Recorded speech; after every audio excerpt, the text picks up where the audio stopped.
Hey, good afternoon, everyone. It's Captain Chandler with your police department, and I am here with our city manager, Kenny Martin, with a live with Kenny session where Kenny is able to basically update everyone live from his office about all the good things happening in our community, whether it's from talking about our COVID-19 precautions and encouraging following the order for the county, talking about tornado recovery, the park search, new developments, new restaurants in the community, and taking any questions that our community has. So Kenny, where have you been lately? It's been about a month since we were able to jump on this. Yeah, out of all the questions we got, the one we got the most of, which I know, Captain, you didn't want to tell me this, but my understanding is everybody said, man, we really need a break. We could Oh, use is a that break right? from this guy. This is only, Uh, you only take so much of this to where you finally right. need a break. And we felt like our folks have been through enough in recent months. And that makes me realize I probably need to say this. We're all going through this together. Captain, I know you Sure. understand that. We all go home every day, and we're hearing this about this 24 hours a day, and we can never get a respite from it. Mhm. And I know when people say that it sounds hokey, but we are. I mean, we're going through this together, and it impacts and affects us in different Mhm. ways. Some people maybe it doesn't bother as bad with all that we've dealt with, and the way that they're wired, it just doesn't bother them. But for somebody like me, I'm a warrior, not a warrior, but a warrior, and I Mhm. just worry about things like this, and I want to make sure I'm doing my part. Last thing I want to do is do something that creates an issue for one of my grandbabies or for a friend or for a neighbor. And none of us have probably been as good as we should be with the mask wearing. I know I haven't. And I know there's been some mixed messages, but it's evident that I think anything that we can do that can protect our friends, our neighbors, and our family, we probably need to be doing. Yeah, absolutely. I know we've tried to do this like every Friday of the week, and either I've been really busy or you've been really busy, and or there's been an incident out there that I haven't been able to get back. But we just appreciate everyone joining today, and thank you for your patience. We obviously always want to get here at least once a week to give an update to our community. But if there's times where we miss it, we're simply just very busy or distracted with other things happening with our normal jobs. But we're glad to be here today. Thank you for being here. And if you are here, just comment in the sections. I can see your comments. I see Debbie Carey is watching, along with Haney Long is watching, and Sandy is here too. So we appreciate all the kind comments and you joining this evening. There's about 149 watching. So let's just jump into it, Kenny, and let's talk about those COVID precautions and the mask wearing. County Mayor Hutto put in a mandate to ensure that everyone was out there wearing masks, during certain conditions. And what's our thoughts on that? Well, I think it's something that we need to do. I know there's some folks who want to be respectful to everybody that probably don't feel that strongly about it, and we understand that. We respect that. As Mhm. public servants, our jobs is to serve all of our citizens. But me personally, and our city, our elected body, I know our staff is, and I brought some props basically today. These are the masks that we're handing out here at the city. These were free from the state of Tennessee, so the health department was nice enough to give us a huge some of these masks. It may not be what folks want to wear. They may not feel Sure. like it's comfortable or not happy with this particular Mhm. mask. And if you don't want to wear that, the one I wear actually is just these little inexpensive, the medical Right. ones. That's what I like to wear is the Yeah, smaller and type. they're so light and they don't really bother you. And then, and if you're really serious, you can get these shields, Right. and that way, if you don't want to wear the mask at all or wear both, and I get it. As human beings, we're all wired different, and I know that the mandate. Some people are happy about that. Some people are not happy about it.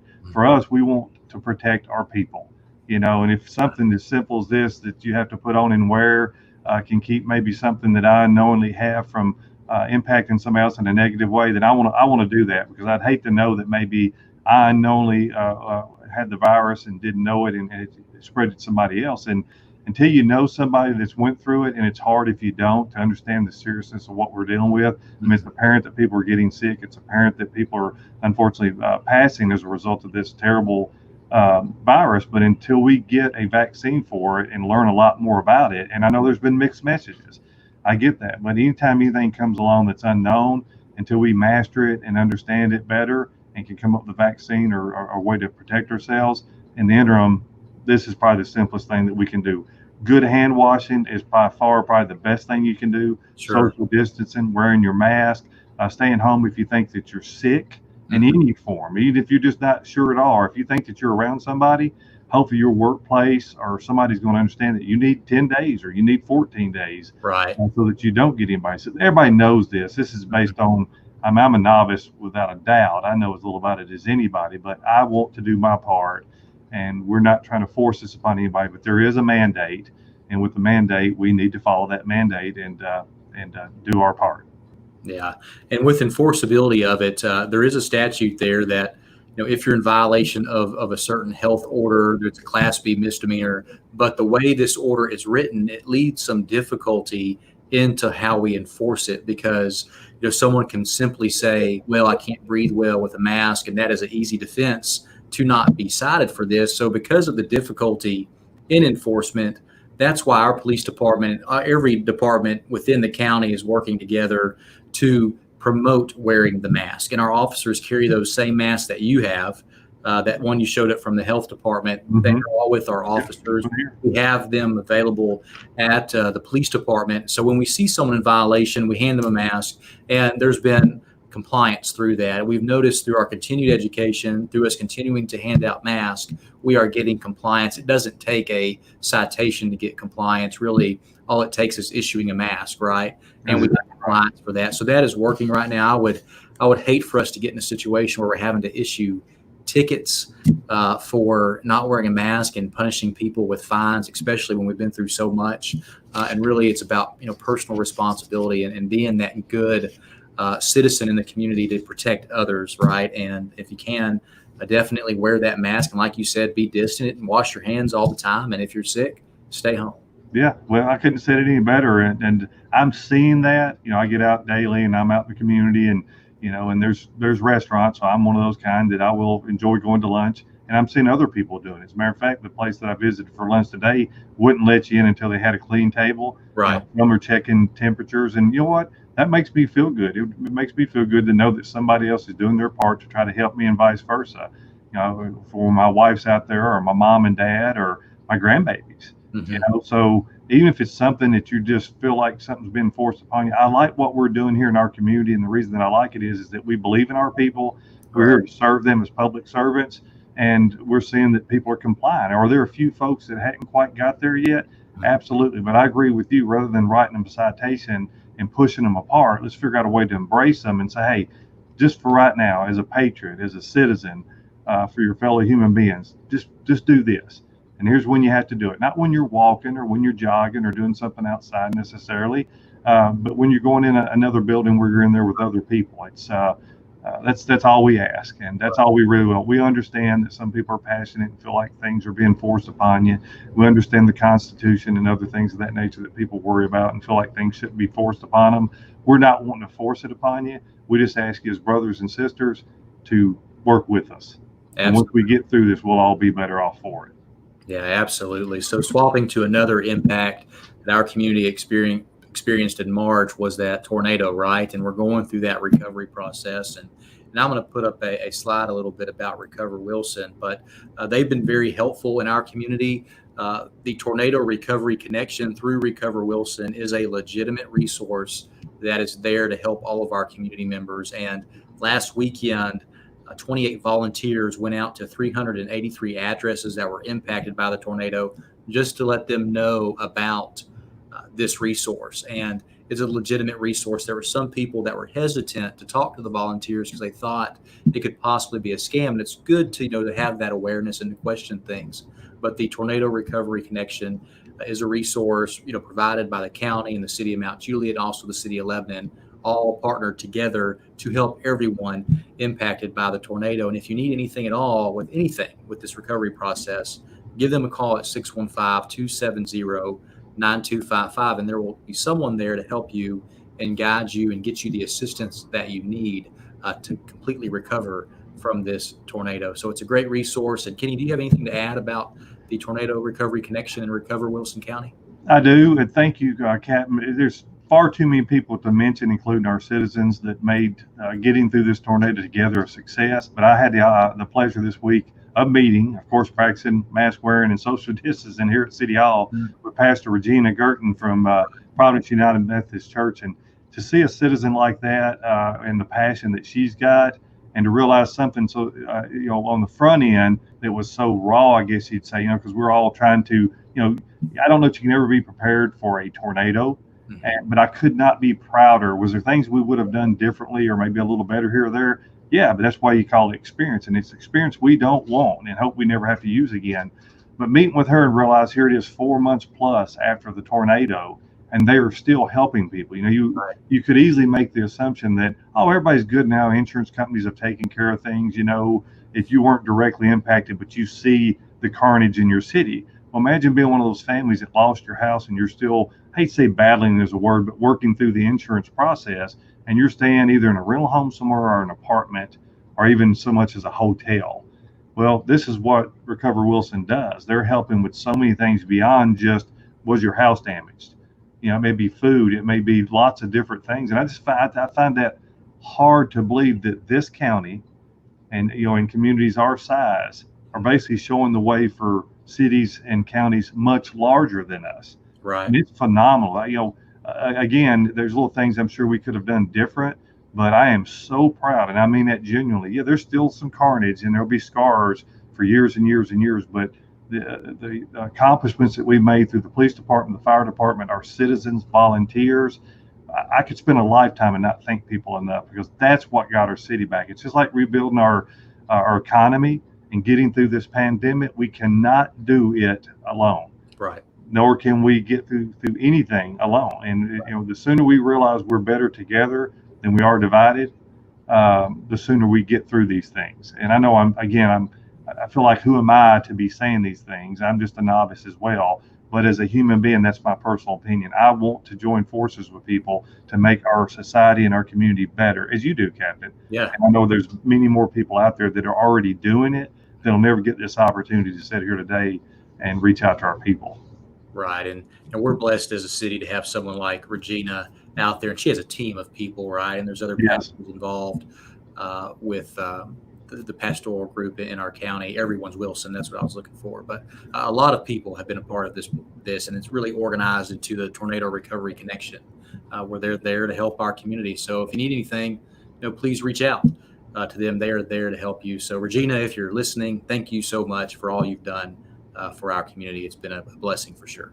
Yeah, she's a precious lady. There's a lot of folks out there. So I want everybody to envision a dartboard where you throw one dartboard, but then imagine thousands upon thousands of darts that you're throwing. That's how many people impacted this community, and continue to do that every day, not just with the tornado, not just with the COVID, many other things. And that's what makes this community so great. Yeah, we're definitely special, Kenny. I don't know what it is, but there's just something special about Mount Juliet, and all the people who came from the outside, from the feds and different groups to help our community during this tornado. They were amazed at what they saw and how everyone came together. So I hope we can continue that through all this, through the political season, right? So we can continue to be a community that is together, that supports one another, that can see through differences, and really just love on one another, right? And help each other out. Yep. So going on to something a little bit more positive is the park search. I know the city is out looking for parks. I get to speak to Travis Taylor, our IT director, every now and again, and he's been telling me he's out looking at parkland with different crews and with the Parks Department, because he serves on that Parks Board. But what's up with our park search? It's going good. And speaking of Mr. Travis, and you think of all the other people like him that are out running this community right now, like yourself, going through land with chiggers and ticks and poison and I just got over a bad batch of it. So I'm like, man, you were brave. And they went out earlier this week. This elected body, this staff, and this city and citizens and our Parks Board, Parks Director, you name it, have gotten very passionate about, we're going to find some land. And we're looking high and low. So if somebody's out there that's listening to this message or knows somebody that either has some land that you would like to see in some shape, form, or fashion become a park, and you think it would work well for a park, reach out to us. It doesn't have to necessarily be right in the city limits, and it may be somewhere, and it don't have to be right in the heart of Mount Juliet. There may be somebody out there that's philanthropic that says, you know what, I'd love a park named after a family member or something. I've got some acreage. Right. Everything's on the table right now. So the exciting thing is what we're trying to do as a city, and it's amazing what you can do sometimes with the smallest amount of resources, so you don't put a burden on your people. I think of the clock tower, I think of Robinson Park, I think of Ethan Page Park, Eagle Park, all these little things make a difference. Right. Because it gives that person that one opportunity. Like when I could leave out of City Hall, if I see somebody sitting in a swing out there, I'm thinking they need that at that particular moment. Whatever that's doing, that's probably helping. Well, we want to do that on a much larger scale for our city because our people are going through so much. And if we can enhance the quality of life for our people, we're already doing it on safety, by the way, on the Garden Shield. Great job to this police department, this elected body, and this city for supporting it. Because when I say this city, it's not City Hall, it's our citizens, because you help pay for that. And you could not put enough money in it for what it's doing. It's protecting our citizens and keeping them safe, and that's huge. And we want to enhance the quality of life. And so there's a multitude of properties right now that we're looking at for parkland, which is exciting, but we want to make sure we find the right property. And if we're patient enough, who knows, we may be blessed in some way to where there's a piece of property we didn't know about and somebody steps forward. And I'm also reaching out to some major corporate sponsors, because sometimes it's no unless you ask, to see if maybe we can get some help. What if I was to be successful, or we were to be successful and get a huge corporate sponsor to say, I'll buy the land. Yeah. And we take our resources and do other things. We just want to put smiles on people's faces and enhance their quality of life, because everybody's going through enough. Yeah, that's awesome. I can't wait till eventually we decide on something and be able to move forward. I think that'll be great for our community. And then from the stuff I hear that we can't make public, it's very, very exciting. And there's a lot of great stuff ahead of us. So that's awesome. I'm trying to figure out if I'm in the screen or not. I think you're there as long as they can see you. Right there, you go. Is this better? That's perfect. Hey, you can cover perfect. your face, whatever you'd like. I'm sure everyone watching enjoys that. Folks, for y'all watching, y'all should see how we get set up. Normally the camera's facing at the ceiling, right? We have to try to tilt it down for kidding a little bit, but eventually we get it in check, right? After your makeup and in the hair. Exactly. I mean, look here. I mean, this is a perfect example of before and after. You ought to see me any other time. It's rough. Yeah, that's it. Buddy. Anything good with new developments and businesses coming on board? It is, yes. I mean, and there's some things I want to go ahead and say, but you're just almost afraid that you'll jinx it. But there are some awesome developments. One of them is Legacy Point out on Golden Bear. And if you're going westbound, say on I-40, and you get off at Golden Bear and you go back toward the high school or Amazon, if anybody's familiar where that's going in at, as soon as you get off and you look to your left, there's about 85 acres there that a local developer that did our town center, where the Chamber of Commerce office and all that is. This developer has bought that property, and they're going to be doing a beautiful development there. And again, we don't know what that development's going to look like in the end, but I can assure you this is a top shelf developer that's going to do a good project. I get excited because it provides some services. You start thinking about, other professional uses, maybe some nice retail, maybe even some convenience to where, folks can get on and off and get gas and things of that nature. Because a lot of people live down Golden Bear, and one of the big requests we've had is here as well. We wish we had a convenience market, like a Thornton's or a Mapco or something like that, to where we could get those services. So we're working on that. That's just 185 acres that's out there. Of course, everybody knows about Amazon. Right now, they're hiring. They just listed 1,000 people. Wow. Here in Mount Juliet. So if you know somebody out there who wants to eventually go work for, what I feel like is a good company that does a lot of good things. When you think about e-commerce, we can't. Unfortunately, we're in a situation now to where our society is dependent upon e-commerce. Well, this is one of the biggest in the world. So if you know somebody out there that wants a really good job, I encourage you to check out their website or go to the State Department of Economic Development and Workforce Development, and they can tell you more about those jobs. But that's exciting to me, and there's a lot of people that are going to be moving here from other parts of the country, and it's not that we're necessarily reaching out to them and saying, hey, come to Mount Juliet. They want to come here. You know why? Because you said it earlier, we got something special here in this community, and they want to be a part of it. So when you think of new businesses, for example, the Logan's restaurant that closed, that was one of my favorites. Really enjoyed the meatloaf there, so I hated to see it go, and the free peanuts. But we've got a new restaurant that's going to go in there, and I encourage you to check out their website. They've got 2 locations in Nashville, and I think they also do food trucks. It's called ML Rose. Oh, yeah. So, nice restaurant. It'd be a good fit for that. And what's neat about it, that building was about 9,000 square feet, and they're not going to take all of it. They're going to take about 6,500 square feet of that building. So what's going to happen is the other end of the building is going to be repurposed for another use and have a drive-through window. So if you think of another business that would need about 3,000 square feet, I'll give an example, not that they're coming, but You think of like a breakfast location or another restaurant, First Watch, say for example. We'd love to have them come and occupy that other square footage in that Right. building. And we get a lot of citizens that ask that. Well, the way you get businesses like that is actually to grow as a city, because new businesses, for example, like Costco, they don't come until a city gets to a certain population because they want to make sure they succeed. The same with bowling and all the other things that folks want here. So Right. the reason we've got what we've got today is from that little city that you started at years ago, Captain, and then I started at, and that many people remember and we love and still try to embrace and hang on to, Mhm. is we wouldn't have gotten those things without more people wanting to live here because they want to provide that service. So you've got, we talked about, I think the last time, about the $3 general stores, the Taco Bell.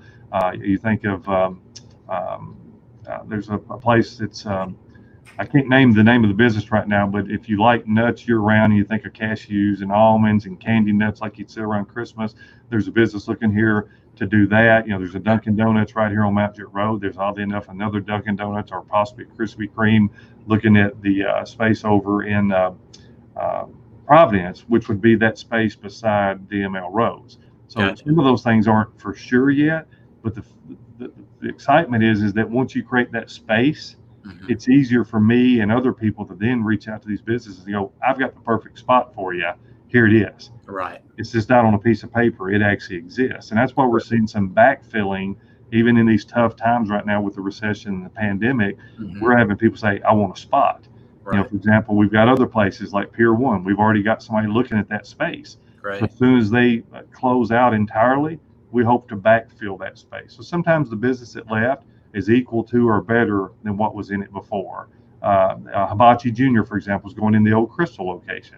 I want that gentleman to succeed because that is a unique business that'll Mhm. be a lot like Panda Express, but more of a mom and pop operation. And a lot of times your mom and pop operations they are awesome. Right. And everything that I'm hearing about this gentleman and his business, so we need him to succeed. Another place is called Jersey Oven. They're Mhm. moving in the old location where Subway used to be at Paddock. So if you're familiar with Walmart and Five Guys, there used to be a Subway there. Right. I Well, remember that that. Subway is moving beside Exxon. Okay. So it's not that it necessarily closed. It did close, but it's relocating. Sure. So when that goes out, of course, you got something to backfill it with. Right. Well, Jersey Oven, they'll have fresh New York style pizza. You can even get it in single slice. They'll have fresh made bagels of every kind that you can think of. They'll have what's called pork rolls. I don't know if I've ever had a pork roll, but from the way Okay. the gentleman described it, it sounded pretty good. Hmm. And so it's exciting because again, it's different. It's like when Local Joe's comes in. It's unique, or Catch 22. It's unique. And of course, places like Slim Chickens, they've done really well. When those businesses do well in this environment, um, other people want to come. Right. And I want to really give a big shout out to our citizens. I Mhm. don't know what's created it, but our sales tax, because of the pandemic, and our sales tax, that's the community's money. That's Sure. the things that go back into police department, fire department, other, the city's uses, parks, the things that enable us to do the things we do in this community. That's from people that spend money in our community rather than somebody else's. You spend it in Mount Juliet, the majority of it stays in Mount Juliet. Our sales tax were down in March because of the tornado and COVID, down in April. With the recovery, or the rebound as they call it, started in May, and we were thinking we might be flatlined. We're a little worried about that because if you live on sales tax, you have to have them. I Mhm. won't give the number out right now, Sure. but I can tell you we super exceeded Wow. our sales tax explanation, which is good. It's the lifeblood of our community, because when you're supporting those businesses, not only are you supporting all your essential services in this city, you're supporting those businesses and Mhm. the people that work there, so then they can take their commerce and spend it at other places and pay rent and the utilities and things of that nature. That's why it's so important. Yeah. And so I Yeah. want to thank the citizens out there and tell you to keep up the good work. Please keep shopping locally in your community because it benefits. If you want to call it selfish, then be selfish in Mhm. this particular situation. Shop in your community. Right. Yeah. That's all great, and that's great to hear. And I'm so Well, glad we got different restaurants coming because I'm a foodie and I love to try different food. And when you work and you live here, sometimes you just have to have stuff that's different, right? And that's right. it was nice to hear that about the different stuff coming on board, and looking forward to it. Well, there's a lot more I didn't name there, so I'm gonna leave some folks in suspense. But just to have Sure. new businesses coming, it's a good thing. Yeah. You always leave us in suspense. Like this stuff I haven't even heard yet. This is new to Yeah, me. So that's yeah, awesome. Yeah. yeah. Yeah, the new car dealer, the high-end, I call it exotic car. We got somebody that's looking to do that here. We got the new dual brand hotel that's going up. We got the other hotel, which was a residence that hadn't opened yet. And I know they're struggling right now because a lot of people aren't traveling, but the fact that they made that $40 million investment, you start thinking of the assisted living facilities, the daycares, those are investments in your community that create jobs and create essential services for people. And we need that. Yeah, that's great to hear and awesome. So glad that Mount Juliet's a destination for a lot of other businesses too. And I know you get calls every day about people inquiring and putting their feelers out to see if this is a good place to come. But we landed Amazon, and we're landing a lot of other good stuff that'll continue to let our community prosper and be a wonderful community. That's great. That's exactly right. So let's open it up for questions, if you don't mind. We're at about 30 minutes, and it'll be good to jump to some questions here. So if you do have some questions, jump in. I see one from Sharon here. She says, what is going up between Taco Bell and the ball field? And this is the split, I believe, Kenny, that you may want to speak on, the KFC Taco Bell split. Yeah, I like the way you said that. We jokingly call it that Kentucky Fried Chicken and Taco Bell's getting a divorce. And so Taco Bell's moving next door, and it's building a brand new state-of-the-art restaurant. Well, I know that doesn't necessarily get everybody wowed, but what's exciting about it is it's brand new, and it was on a lot that was a little bit blighted.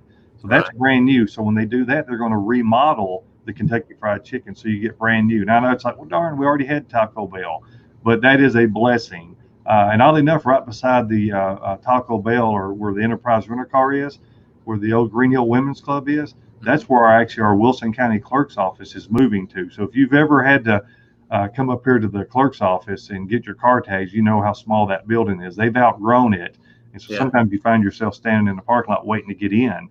Well, they're expanding and moving to that location. So if you have to get your car, and they're also going to expand their operations a little bit to do other things so that you don't have to go all the way to Lebanon to get those things. That's so great. I wanted to jump on that while I was thinking of it. And where did you say they were going again? The Green Hill Women's Club, which is right there at the Little League Park. There's like a red brick building, and they're going to be modifying and upgrading that building, and that'll give them probably about 3 times the space that they've got now. That'll be quite a bit bigger. So, Miss Sharon, that was a great question.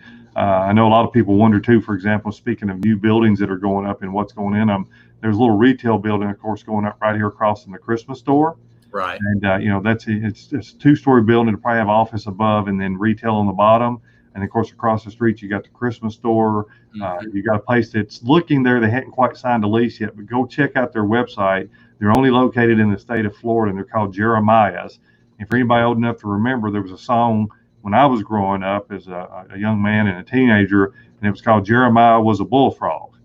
And that's their logo, is a bullfrog, and the name of the place is Jeremiah. So pretty cool that somebody's looking in our community to come here and it be the only one that's here. Okay. So, what do they sell? it was right on the tip of my tongue, and I'm drawing a blank on what it was that made them unique. Okay. And, so food, it's like an item. Yeah, maybe somebody that's out there listening can jump on Google search real quick and check out Jeremiah's in Florida and see if they can tell me what the menu was. I'm drawing a blank on it. I want to say it was these multiples of different kinds of ice creams and things of this nature, and shaved ice. It sounded really cool, and maybe a lemonade, but just had a really fun environment to it. Awesome. Question here about infrastructure from Michael. He says, the road over I-40 ever going to get fixed? And of course, we know that that's on the short list here, and hopefully soon, right? Yeah, it is. And Michael, and anybody out there listening, we get it. We're government, and sometimes you go, why in the world does it take so long? And the reason it takes so long is that a lot of restrictions were put in place, environmental, and you're talking about property rights for people to have property. So before you can widen the road, you got to, especially over a bridge like that with the interstate, you got to get federal approval, you got to get state approval, then you got to do engineering, environmental, and then when you think you've done it right or done it all, you got to go back and do even more. And then the last leg, of course, the most important part is funding. And we've got that in place. And kudos to the city and the state for stepping up, because this bridge doesn't belong to Mount Juliet. It belongs to anybody that wants to use it in this country. And so lots of people use it, but we're going to upgrade it. Your city's going to upgrade it thanks to our elected body and our state officials. We appreciate that, but it should start in the fall. What took the last leg so long is the right-of-way acquisition. And when you're going through multiple properties to widen the road, you're taking somebody's property. So rather than taking it, of course, you compensate them for it. Mm-hmm. So there's back and forth for a while of what that looks like. And then every driveway that gets impacted when the road gets widened, you've got all these different elevation changes. You got ADA requirements because, they're going to put a sidewalk in or move the sidewalk. And it just takes a while. And if it wasn't for that part, even if we had cash and nobody else had to help us, you'd still going to have to do that. And that's why Central Pike and Wyden and Lebanon Road and these projects take long. The easiest projects are the ones that aren't connected to state or federal grants and things of that nature. If it's a city street, if you notice like Golden Bear Gateway, the city relatively quickly compared to state projects. And it's not that the state's not doing a good job, it just takes longer because you got more hurdles you got to clear. So Michael has a great question. So look for that project to start toward the end of this year or the first quarter of 2021. There you go. That's going to be a huge help. That's going to be, and it's going to be beautiful at that. Right. I like how I heard it's going to have like the nice lanterns out there and definitely the protected sidewalks for people to walk back and forth. Exactly right. Yeah, the bike lanes and the sidewalks will be there with some decorative lighting because if you're going to do it right, do it right. So it's going to be very nice. Very cool. So here's a question about Guardian Shield, also from Michael, but I saw it earlier and he's curious what Guardian Shield is. Michael, Guardian Shield is the community's automated license plate recognition system. It simply reads a license plate and determines if it's on a hot list. So cars that would be on a hot list would be a wanted person, a person associated with an Amber Alert, a stolen vehicle, stolen car, or something related to criminal activity. We only use the system for criminal investigations. It's not used for traffic enforcement. It doesn't write tickets or anything. But most recently, last week, it alerted us to a Tennessee Bureau of Investigation most wanted person. It was a man who shot and killed his ex-girlfriend 3 days earlier in the parking lot of her workplace in Springfield, Tennessee. He happened to be driving through our community. His tag was associated with his wanted person entry, so it triggered the alert to our officers. They were able to find the vehicle, develop a plan, and then stop that vehicle safely and take that person into custody. But it's apprehensions like that really make this system so worth it because these bad people happen to be driving through our community. We don't know why they're here. They have no business to be here, but they're somehow here for some reason. We're able to know about it and then take them into custody. It's almost like a gated community without a gate. And the only thing that gate is there for is to stop criminal activity from coming in. And it works very, very well. Our officers probably intercept about 2 stolen vehicles a week, 2 or 3 stolen vehicles a week. Sometimes it's 2 to 3 stolen vehicles a day, but it's very, very helpful. And it's really done wonders so far. It's hard to put a number on what you prevent, but we believe it is actually preventing criminals from coming here because they know we have it, and they know that it's very easy for us to investigate crime, but also know that they're here to stop them from wanting to commit crime. And with any bad person, if you think about criminals, they're actually kind of lazy because they want an easy reward, they want an easy target, and they don't want to get caught, right? So if you put measures in place that lead to them getting caught, that doesn't lead to a good reward, that lead to our officers likely finding them, then they're going to go somewhere where it's easier for them to commit crime. So hopefully it continues to work well, and I don't see any doubt that it would not, but it's an awesome system. We were amazed as a police department just to see the amount of stuff that was coming through our community that we were not aware of. So Guardian Shield has been great, and we appreciate all of our community members who support that, because really Guardian Shield, like Mr. Martin mentioned, Kenny mentioned earlier, it's a community program, right? If the community didn't support it, we wouldn't have it. But since it is supported by the community, that's why we have it. And we're going to continue to work very hard to ensure it works well and serves our community like it should, to keep this city safe and the crime out. And we also had people jump in and looked up Jeremiah's. It is Italian ice with shaved ice and gelato. So there's about 5 people who identified that for us, Kenny. So you have Carrie, Pamela, Mr. Hayes, and Janice and Joshua all jumped on there to Google what that is. And of course, Nancy jumped in on that. So very, very cool. Very cool to see. And, we appreciate all the kind words about Guardian Shield. It's almost like our community cheers it on like a sports team, right? Because it just does so much good and it catches so many bad people who happen to come to our city. Why? I don't know. It's amazing to me. Yeah, you're going to see many more businesses like that coming here because it's such a great place to be. So I think you'll see a lot of expansions. For example, a lot of people would ask about Chicken Salad Chick if you've ever heard of them. Well, they've got what's called a letter of intent out here. So if you know those folks, reach out to them because they can't get here quick enough. It's that's another perfect example. It's one other thing that somebody in our community wants. So it'll bring an essential service and something that people can enjoy. So for those out there listening that's familiar with that place, if you're not, check them out. That'd be a great addition to our community as well. Awesome. You may be able to answer this, Kenny, about the Town Center Greenway from Rose. When is it going to be fully open? I know it's been delayed for weather. It's raining right now very hard, but when do you think it's going to be open? Yeah, I mean, right now they're at the point where they're doing the final touch-up. So we thought it would be done the end of June. Of course, now it got bumped to the end of July. So I think probably within the next 4 weeks we'll have that all wrapped up, weather permitting.